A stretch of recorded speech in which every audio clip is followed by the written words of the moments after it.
미자야, 내가 사실 은행 대출을 조금 받아둔 게 있었어. 그런데 이번에 상환일이 좀 다가왔나 봐. 미안한데 내가 좀 도와줄 수 있을까? 안녕하세요, 여러분. 저는 올해로 65세 된 김미자입니다. 오늘은 제가 첫사랑을 다시 만나 재혼한 후 어떤 일이 벌어졌는지 제 이야기를 들려드릴게요. 사실 저는 이 이야기를 해야 할까 말까 망설였어요. 하지만 저와 같은 선택을 고민하시는 분들에게 조금이라도 도움이 되고자 용기를 냈습니다. 혹시 첫사랑을 다시 만나면 행복할 거라고 생각해 보신 적 있으세요? 저도 그랬습니다. 40년 전 첫사랑이었던 박준호 씨와 우연히 다시 만났을 때 그 만남이 인생의 마지막 선물이라고 생각했어요. 그 사람은 여전히 다정했고 저를 미자야라고 부르며 웃던 모습은 예전 그대로였어요. 우리는 순식간에 가까워졌고 그는 나를 설득했습니다. 우리 함께 나머지 인생을 더 행복하게 만들어 보자고. 결혼식까지는 정말 꿈만 같았어요. 하지만 그 행복은 오래 가지 않았습니다. 결혼하고 몇 달이 채 지나지 않아 우리의 관계는 돌이킬 수 없을 만큼 삐걱대기 시작했어요. 그때는 몰랐죠. 준호 씨가 숨기고 있던 진실들, 그리고 우리가 정말 다른 세상에서 살고 있었다는 거요. 통계를 보니 저와 같은 선택을 한 사람들 중 대부분이 저와 비슷한 후회를 하더군요. 65세 이상 재혼 가정의 80%는 3년을 넘기지 못한다고 합니다. 그중 많은 부분은 경제적 문제, 자녀와의 갈등, 그리고 예상치 못한 건강 문제로 인해 다시 헤어진다고 해요. 저는 이 통계를 몰랐던 게 평생의 후회로 남았습니다. 그럼에도 불구하고 준호 씨와의 이야기를 통해 여러분이 무엇을 준비해야 하고 어떤 점을 피해야 할지 알려드리고 싶어요. 제 경험이 누군가에게는 도움이 되었으면 좋겠습니다. 영상이 끝난 후에도 여러분의 생각을 댓글로 남겨주세요. 그럼 이제 제 이야기를 시작해 볼게요. 재혼이 가져다주는 행복은 잠깐일 뿐입니다. 결혼 후 처음 몇 달 동안 준호 씨와 저는 꽤 행복했습니다. 새벽이면 제가 일찍 깬다고 구박하는 것도 없이 아침은 내가 차릴게라며 부엌에 들어가던 준호 씨. 그 모습은 참 보기 좋았어요. 어느 날 준호 씨가 이렇게 말했어요. 미자야, 우리 정말 늦게라도 만난 게 다행이야. 내가 너랑 다시 살 수 있다니 꿈만 같다. 그 말에 저는 눈물이 났습니다. 그런데 이 행복이 영원할 거라고 믿었던 제가 정말 어리석었죠. 몇 달 지나자 준호 씨의 말투가 조금씩 변하기 시작했어요. 미자야, 이 집 청소는 왜 이렇게 안 돼 있어? 내가 얘기했잖아. 나는 깔끔한 거 좋아한다고. 그 말에 저는 당황했어요. 평생 혼자 살아온 저는 청소를 꼼꼼히 하지 않는 게 더 익숙했거든요. 처음에는 그냥 지나갔지만 준호 씨는 점점 더 많은 걸 요구하기 시작했어요. 미자야, 왜 밥은 늘 이렇게 간이 세? 난 건강 생각해서 싱겁게 먹으려고 하는데. 이렇게 일상 속에서 시작된 작은 불만들이 쌓여 결국 다툼이 되었습니다. 저희는 다른 환경에서 너무 오랫동안 살았던 사람들이었어요. 처음에는 그 차이를 받아들이려 노력했지만 시간이 지날수록 그것이 더 큰 벽이 되어 갔습니다. 그날 준호 씨가 이렇게 말하더군요. 미자야, 이럴 거면 우리가 왜 결혼했나 싶어. 그 말이 얼마나 아프던지요. 저는 그때 깨달았습니다. 재혼은 단순히 외로움을 달래는 선택이 되어서는 안 된다는 것을요. 서로 다른 삶을 살아왔던 사람들이 함께 살려면 정말 많은 준비와 대화가 필요합니다. 경제적 문제가 드러나면서 신뢰가 깨졌습니다. 처음엔 준호 씨가 늘 이렇게 말했어요. 미자야, 너만 곁에 있으면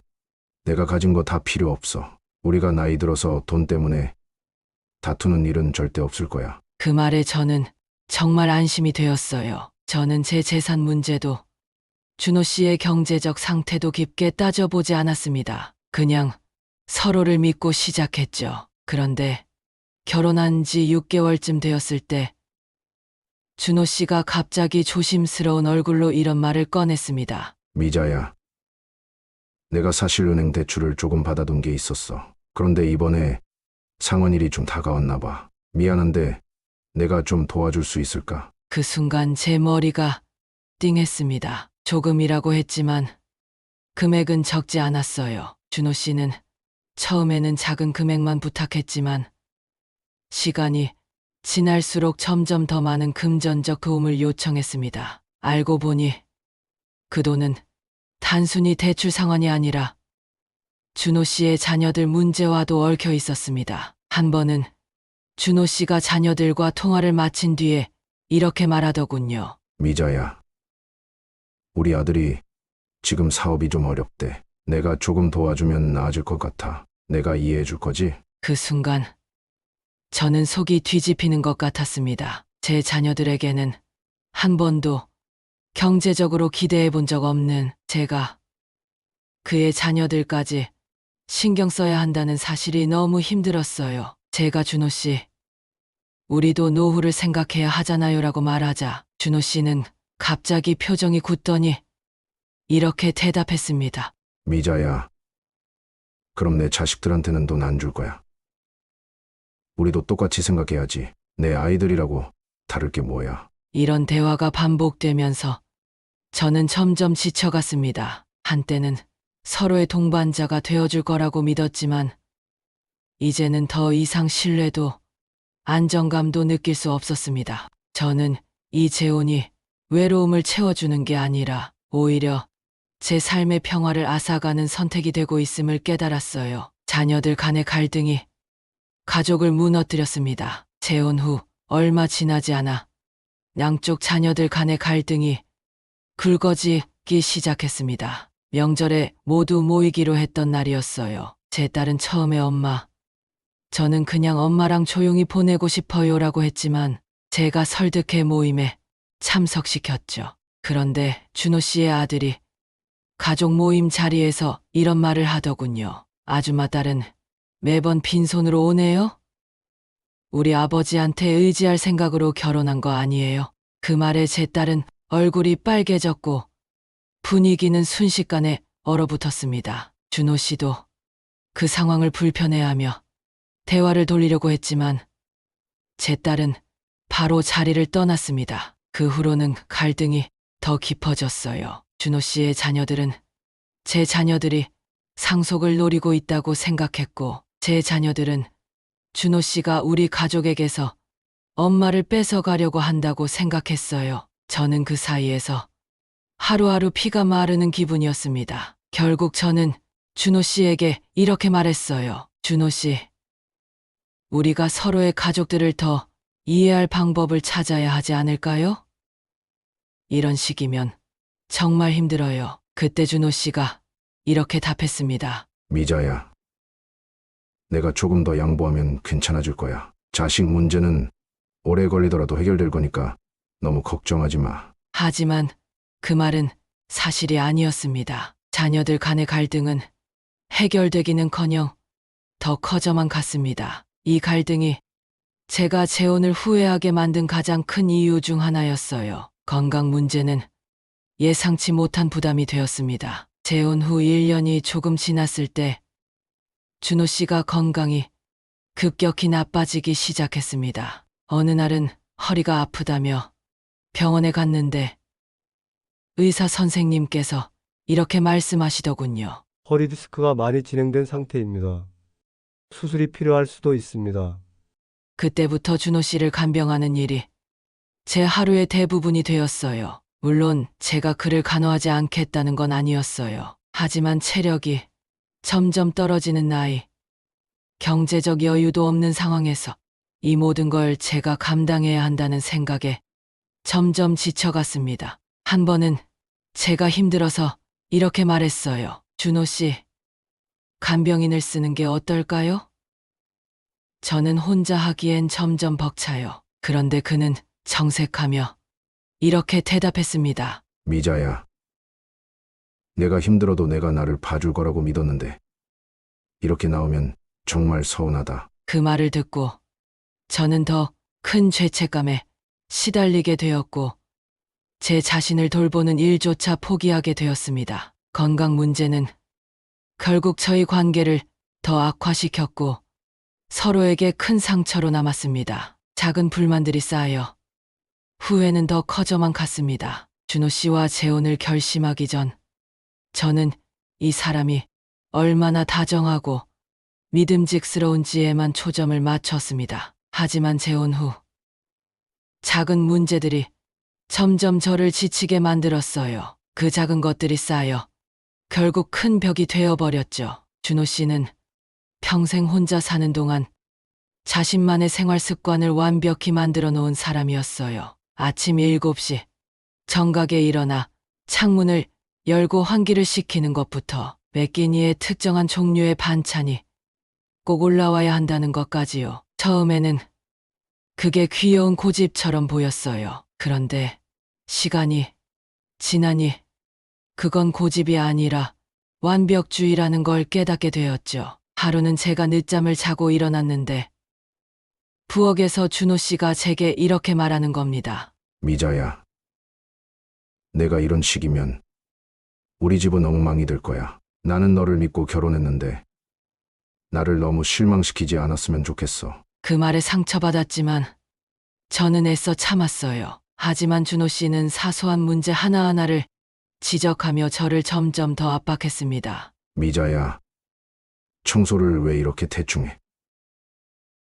거실 바닥에 먼지가 너무 많잖아. 미자야, 왜 이렇게 음식을 짜게 해?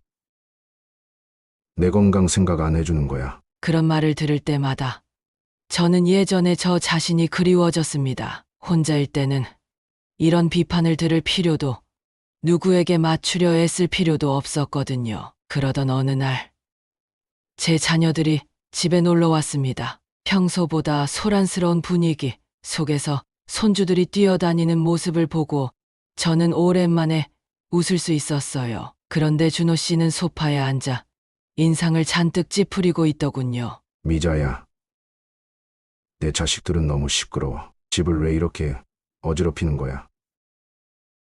나는 이런 게 너무 불편해. 그 말을 듣는 순간 저는 가슴이 무너져 내렸습니다. 제가 사랑하는 가족들까지 준호 씨의 불만 대상이 되는 것을 보니 이 결혼이 정말 옳았는지 의문이 들었어요. 외로움을 피하려다 오히려 더 외로워졌습니다. 재혼 전 저는 외로움이 가장 큰 적이라고 생각했습니다. 혼자 늦은 밤을 보내며 방 안에 가만히 앉아 있으면 공허한 기분이 밀려왔거든요. 그럴 때마다 누군가가 내 옆에 있으면 얼마나 좋을까라는 생각이 떠올랐어요. 그래서 첫사랑이었던 준호 씨와 다시 만났을 때 저는 이 외로움에서 벗어날 수 있을 거라는 희망을 품었습니다. 처음 결혼했을 때는 정말 좋았어요. 준호 씨는 제게 미자야, 이제 혼자 외로워할 필요 없어. 내가 너랑 항상 함께 있을 거야라고 말했죠. 그 말이 얼마나 든든했는지 몰라요. 그런데 시간이 지나면서 저는 뜻밖의 진실과 마주해야 했습니다. 준호 씨는 혼자만의 시간이 너무나 중요한 사람이었어요. 집에서도 대부분 시간을 자신의 방에서 보내곤 했습니다. 혼자 책을 읽거나 TV를 보면서 자신만의 시간을 즐겼죠. 저는 그런 모습을 이해하려고 노력했지만 그럴 때마다 자꾸 마음속에서 질문이 떠올랐어요. 이럴 거면 우리가 왜 결혼했지? 나는 여전히 혼자인 것 같은데. 한 번은 제가 용기를 내서 말을 꺼냈습니다. 준호 씨, 요즘 대화가 너무 없는 것 같아요. 우리 차 한 잔 마시면서 이야기 좀 나눠볼까요? 그런데 준호 씨는 고개를 끄덕이기는커녕 피곤한 얼굴로 이렇게 대답했습니다. 미자야, 나 지금 책 읽느라 바빠. 나중에 얘기하자. 나중이라는 그의 말은 언제나 오지 않았습니다. 저는 그가 자신의 취미와 관심사에 몰두한 사이 점점 더 깊은 외로움 속으로 빠져들었습니다. 함께 사는 집 안에서도 저는 혼자라는 느낌을 지울 수 없었어요. 가장 힘들었던 날은 제가 요리를 하다 실수로 손을 베었던 날이었어요. 준호 씨가 방에서 TV를 보고 있길래 도움을 요청했습니다. 준호 씨, 저 손을 다쳤어요. 많이 피가 나는데 도와줄 수 있을까요? 그는 소파에서 몸을 돌리지도 않은 채 이렇게 말했어요. 미자야, 응급실 갈 정도는 아니잖아. 대충 소독하고 밴드 붙이면 될 거야. 너도 그 정도는 할 수 있지. 그 순간 저는 너무 서운하고 슬펐습니다. 분명히 결혼을 통해 외로움을 달래고 의지할 사람을 찾으려 했는데 오히려 더 큰 고립감을 느끼게 되었으니까요. 혼자 있을 때의 외로움과 함께 있으면서 느끼는 외로움은 차원이 달랐습니다. 후자는 더 깊고 더 고통스러웠습니다. 제가 스스로에게 물었습니다. 결국 이런 외로움을 피하려고 재혼한 게 맞을까? 혼자일 때보다 더 나아진 게 없는 것 같은데 결국 저는 깨달았습니다. 외로움은 다른 사람을 통해 해결되는 문제가 아니었습니다. 그때 제가 해야 했던 건 외로움을 스스로 극복하고 혼자서도 온전해지는 법을 배우는 것이었어요. 그런데 저는 그것을 배우지 못한 채 재혼이라는 선택을 했고 그 선택이 저를 더 큰 외로움으로 몰아넣었습니다. 결국 제 자신을 잃고 말았습니다. 재혼 전 저는 제 자신을 사랑할 줄 알았다고 생각했어요. 친구들과의 모임도 즐겼고 혼자서도 할 일이 많았으니까요. 제가 가장 좋아했던 건 텃밭에서 채소를 가꾸는 일이었어요. 그 작은 텃밭에서 싹을 틔우고 열매를 맺는 걸 보면서 제 삶이 꽤 충만하다고 느끼곤 했습니다. 하지만 재혼 후 준호 씨는 제가 좋아하던 것들에 대해 그리 관심이 없었습니다.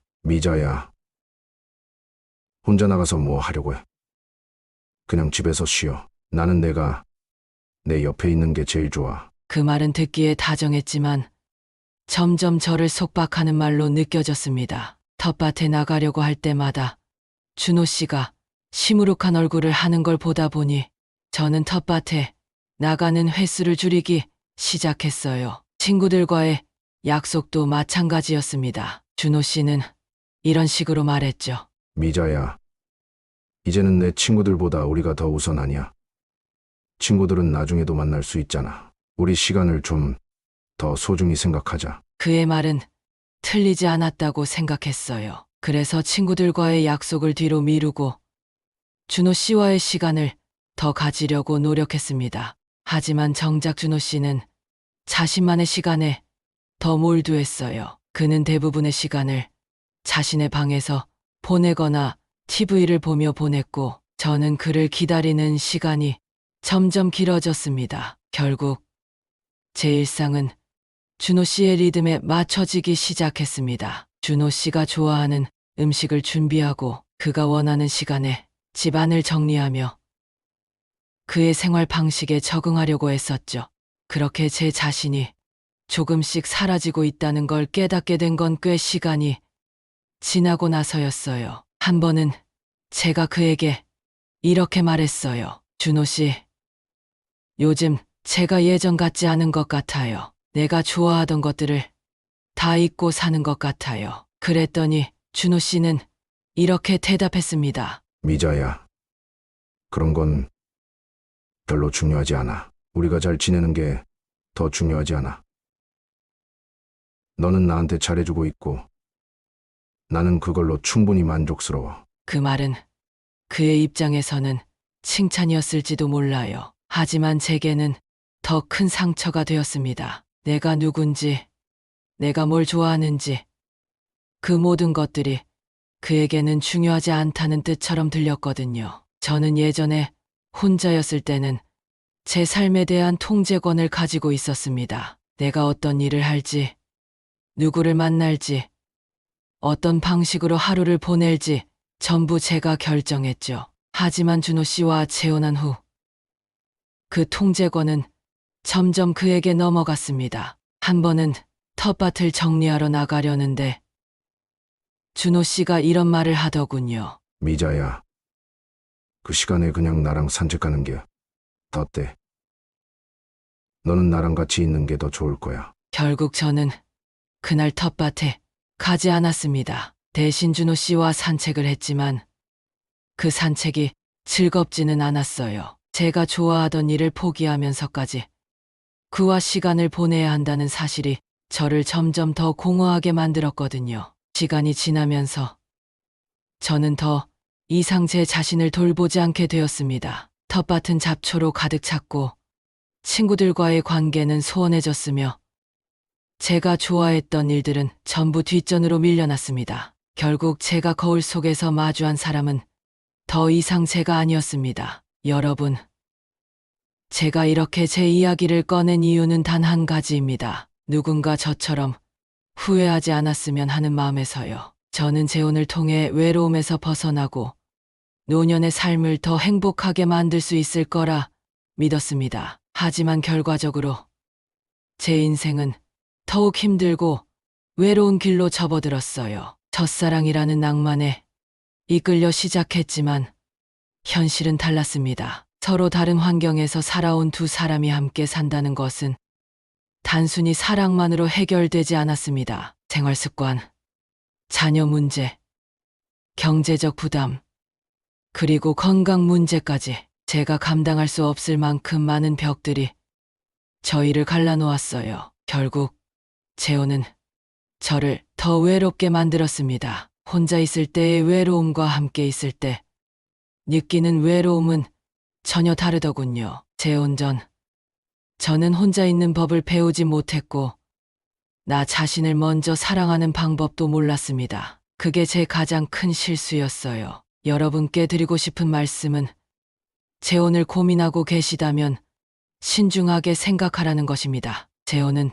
단순히 외로움을 달래기 위한 선택이 되어서는 안 됩니다. 상대방과 충분히 대화하고 경제적 문제나 가족 간의 갈등 가능성에 대해 솔직히 나누세요. 그리고 무엇보다 자신을 사랑하고 혼자 있는 법을 먼저 배워야 합니다. 재혼은 모든 문제를 해결해주는 열쇠가 아닙니다. 때로는 혼자 살아가는 삶이 더 나은 선택일 수도 있습니다. 제가 드린 이야기가 여러분께 작은 깨달음이라도 주었다면 그것만으로도 제 후회는 조금 덜어질 것 같네요. 오늘 김미자 씨의 사연을 잘 들어보셨나요? 재혼은 철저한 준비와 현실적인 접근이 필요합니다. 한 전문가의 조언에 따르면 60대 이상에서 재혼을 고려할 때는 다음 몇 가지를 반드시 점검해야 한다고 합니다. 경제적 투명성 확보, 서로의 재산과 부채 상황을 정확히 공유하고 상속 계획을 명확히 합의하세요. 경제적 문제는 가장 큰 갈등의 원인이 될 수 있습니다. 가족 간 대화, 자녀들과 충분히 대화하며 가족 모두가 새로운 관계를 이해하고 받아들일 수 있도록 시간을 가지세요. 생활 습관과 건강 문제 점검, 서로의 생활 패턴과 건강 상태에 대해 솔직히 이야기하고 간병이나 병원 치료 같은 현실적인 문제도 미리 논의하세요. 자신을 사랑하기, 재혼은 자신의 외로움을 다른 사람에게 의존하는 해결책이 되어서는 안 됩니다. 먼저 자신을 사랑하고 혼자서도 행복할 수 있는 방법을 찾아야 합니다. 영상 끝까지 들어주셔서 감사합니다. 만약 이 이야기가 여러분께 도움이 되었다면 구독과 좋아요, 알림 설정 부탁드릴게요. 앞으로도 여러분의 삶에 도움이 될 이야기를 전해드리겠습니다. 감사합니다.